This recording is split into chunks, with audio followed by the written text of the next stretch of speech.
রিয়াজ কি সত্যি সত্যি পিএমবি কোম্পানির মালিক? এবার কি তুহিনা রিয়াজের সাথে সংসার করবে? রিয়াজ কি তুহিনাকে মেনে নেবে নাকি মেনে নেবে না? আর রিয়াজ এত বড় কোম্পানির মালিক হয়ে কেন তুহিনাদের বাড়িতে কাজ করতো? পার্ট 2 কবে আসবে এবং পার্ট 2 তে কি হতে চলেছে? এসব প্রশ্নের উত্তর জানতে চাইলে ভিডিওটিকে শেষ পর্যন্ত দেখবেন, আর চ্যানেলে নতুন হলে চ্যানেলটিকে সাবস্ক্রাইব করে দিবেন। তো বন্ধুরা, বেশি কথা না বাড়িয়ে চলো ভিডিওটিকে শুরু করি।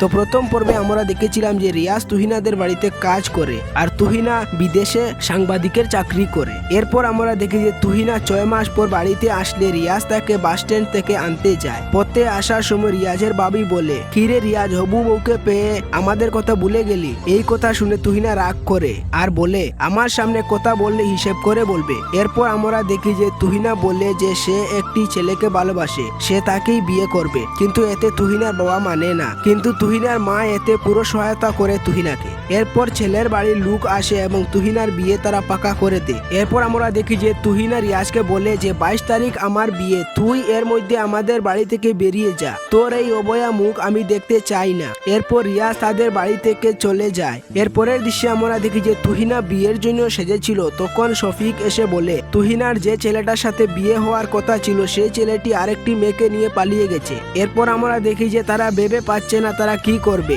তখন তুহিনার বাবা বলে, আমি আমার মেয়ের জীবন এভাবে নষ্ট হতে দেব না, এই বিয়ে হবে।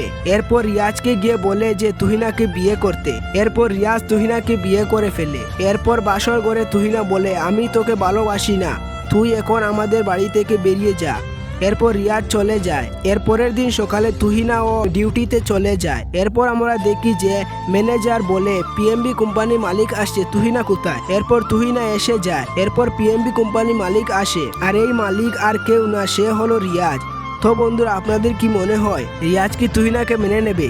আপনাদের মতামত কমেন্টে জানাবেন। আজকের ভিডিওটি এই পর্যন্ত, দেখা হচ্ছে পরবর্তী কোনো ভিডিওতে। ততক্ষণ ভালো থাকবেন, সুস্থ থাকবেন।